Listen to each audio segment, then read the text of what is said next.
Hey, Chamber Neighbor. I'm Michelle with Cascadia Dog Training. And I'm Dara, the Events and Engagement Coordinator for the Ridge Meadows Chamber, here for our second episode of our new podcast and YouTube channel, All Up in Your Business. And today, we're getting all up in Michelle's business, Cascadia Dog Training.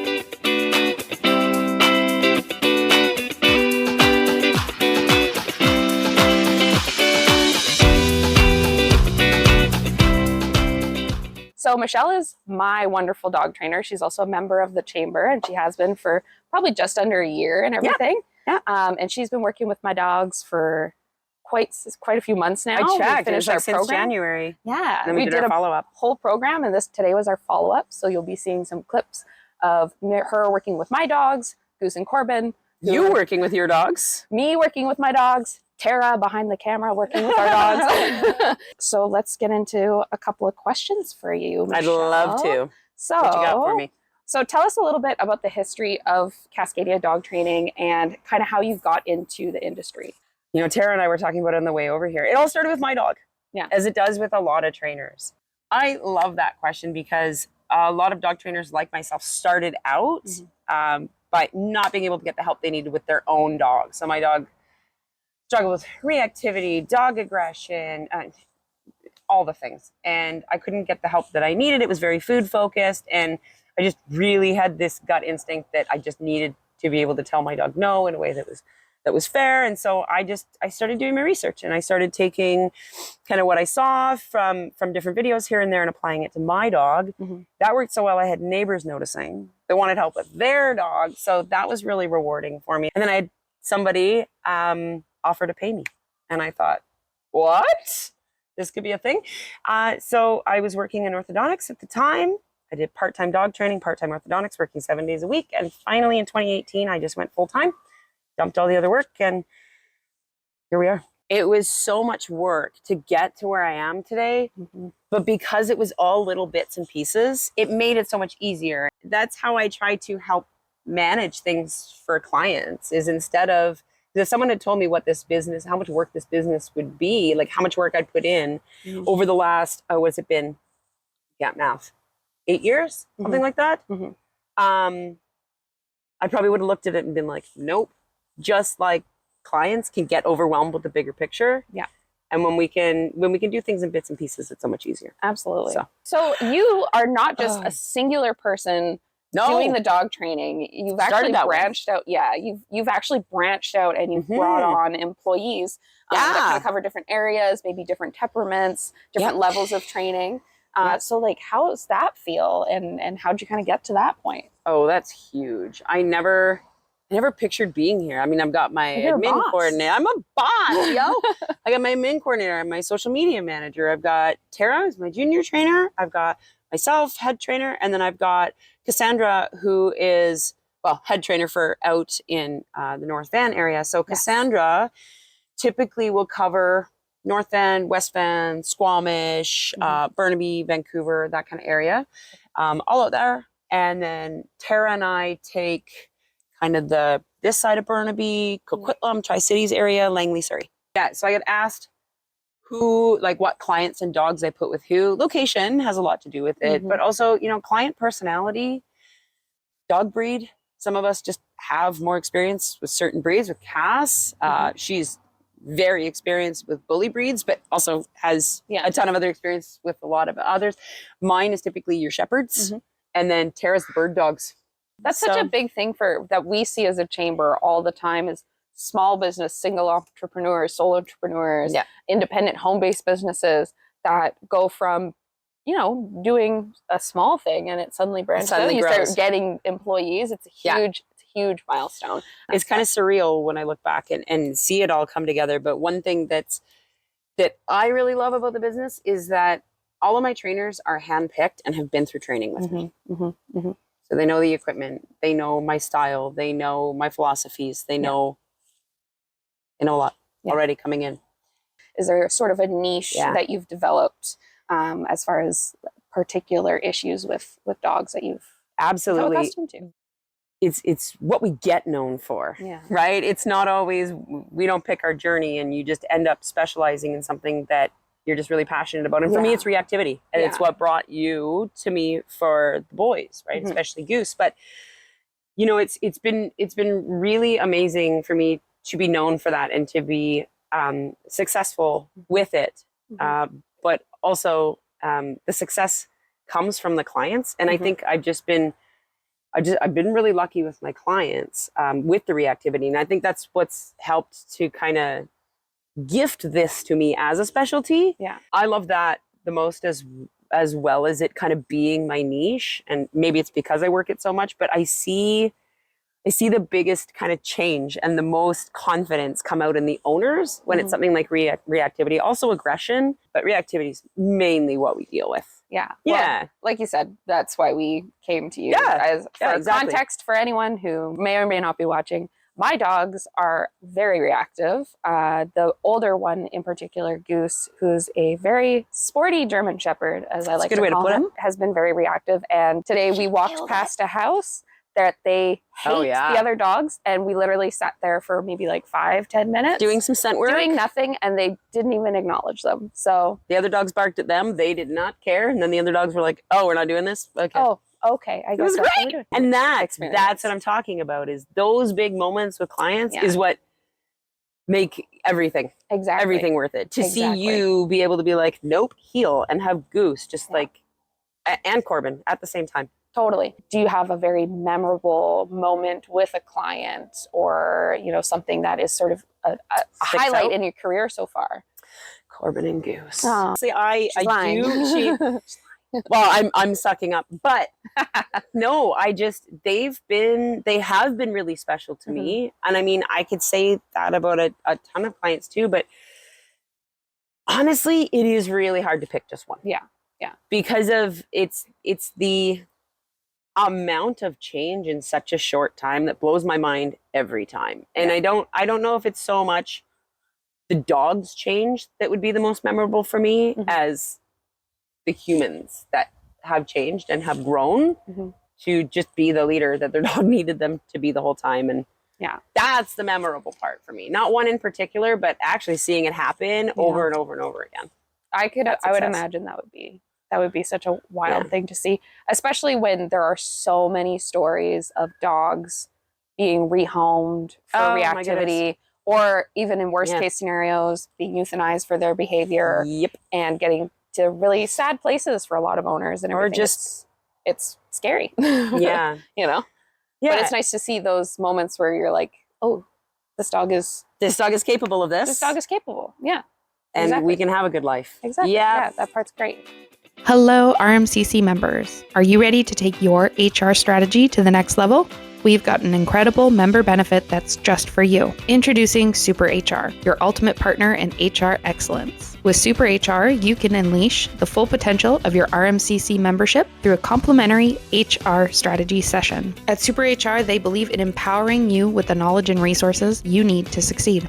Their team is committed to helping you navigate the complexities of HR so you can focus on what you do best, growing your business. Schedule your complimentary HR strategy session by clicking the link below. Until next time, keep pushing the boundaries of what's possible.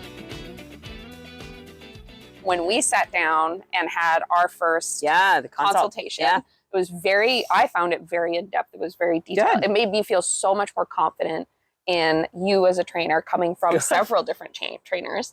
Oh, that's right. What kind of process, like how did you get to planning that process out for your clientele, and how in-depth do you like to go with your clients typically? Client dependent, dog dependent, but basically I take the consult, and it's that very in-depth. When a client has a consult with me, they fill out an intake form beforehand, and it is the backstory and the window into life with their dogs, so that I know where they're likely to be successful based on their schedule. That has to come into account. Not just the schedule for training, but how much time they're going to have outside of that. Is there a family involved? Is it a couple? Is it just a single person with lots of time? So that comes in. I take the program that they're going to go with, which is typically our most popular program is the 7-week program, previously the Dream Dog, right? Which is what you did with the boys. Yeah.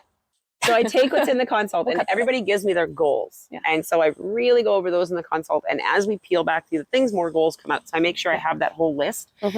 And then I'll have, it's in their client form. Everything is very kind of structured and all their notes and everything go into their client account. And it'll have the dog's name, what program they're doing, whether or not there's a bite risk, muzzle involved. And then it's just session by session. So it'll have sessions 1 through 7. Session 1 is, so every dog that comes through the door typically will get place and structured walk, training the heel. From there, everything else is troubleshooting. And so I take the goals, I work them in, I make sure everything gets addressed over all those sessions. And then I even try to squeeze some time out at the end for troubleshooting. Do you feel like consistency is a huge thing with your clients? Oh my God, it's everything. If you're not consistent, they will always revert back to the way they were. That was the number one thing for me, was consistency when we first started and everything. And I'm very much so on that of, it's up to me to consistently every day be doing what I've been told to do with these dogs. If you are looking for a trainer to help you with your dog, you are the one that needs to be trained. And so my biggest piece of advice, do your research, go on social media, look for a trainer who has consistently, oh, there's that word again, shown results over and over with the problems that you have. It's not about what that trainer can do with your dog. This is what we do. I can bring a shoelace in and have a perfect heel in 5 seconds. That's not what it's about. It's how can they coach you to make you better for your dog? We coach the humans because everything your dog is doing that you don't like, hard pill to swallow, likely a direct result of something you are or are not doing. That's it. It's really that simple. It really is. So do you have any advice for people who are new dog owners, new pet owners? Now that could be an older dog that's a rescue that has issues already, or a puppy, or just someone who's just never had a dog. You know, some people think, oh, we're getting a puppy, I can make it what I want. And then you accidentally give it bad habits. Or I'm getting an older dog, so it's house trained and easy. And then it's got issues from its past. Reactivity probably. Right? So, do you have any particular advice for that? Thank you for asking this, because this is what I wish I could put out on like a bulletin board or a public service announcement. What dogs need when we bring them in is for us to not forget their sad past, but don't hold it over them. Because if we coddle them, all the bad stuff comes out. Anytime there's a dog introduced into your house, exercise first. Boundaries, structure, rules, and accountability second. And affection comes last. And where people go wrong, affection comes first. The dog ends up getting spoiled. The dog turns into a mess. And I happily come in and clean it all up. So exercise, boundaries, rules, accountability, structure. That's all looped into one. Just have some rules for your dog, people. Say no to your dog. Affection's last. And on the affection note, one thing that really helps my clients understand affection and how to use it in an appropriate way, it's all about the dog's mindset when you're giving the affection. Yeah, absolutely. So are they demanding the affection? Probably not a great time to give it. Are they jumping up and you want a rough house and then tell them to get off? That's super confusing.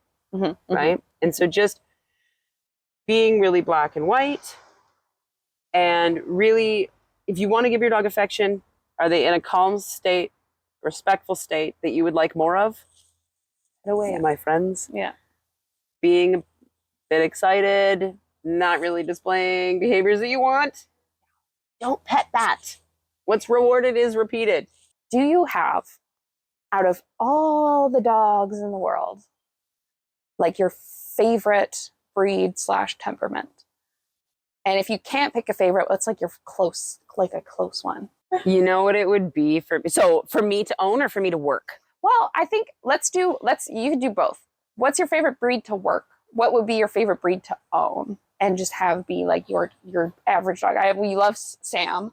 Sam's a cutie and wonderful. And just... You know what? My favorite dog to work has got to be like a working line shepherd. The Goose and me, man, we just you hit on it. it. You just have such a good flashy style. And just fun and obedient and having him bark at me when he's having fun. I know. I love when he gets excited with you, because he's like, yes, and he gets really squeaky and high pitched. Oh, I love it. It's so cute. To own, I would want something lazy. Yeah. Lazy is nice.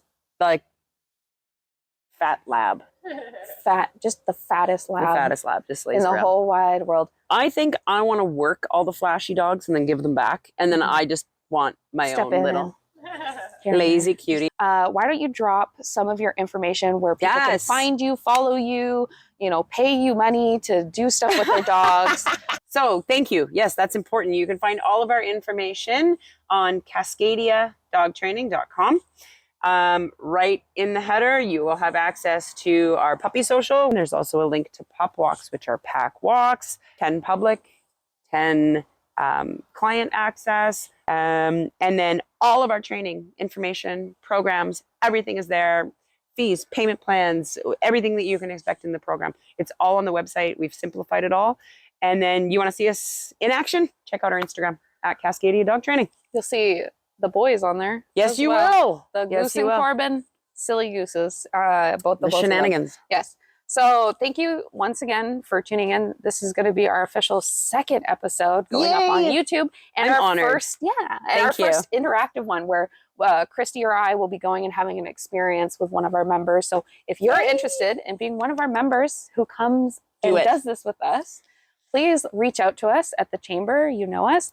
And you know what? Honestly, Michelle, thank you for letting us get all up in your business. Thank you so much. This was so great and such an honor. I hope to see you and help you out soon, everybody. Thanks so much, Tara. Yeah. Tune in next time when our CEO, Christy Meyer, sits down with Pitt Meadows Mayor Nicole McDonald, who will be addressing some of the submitted questions from Pitt Meadows locals.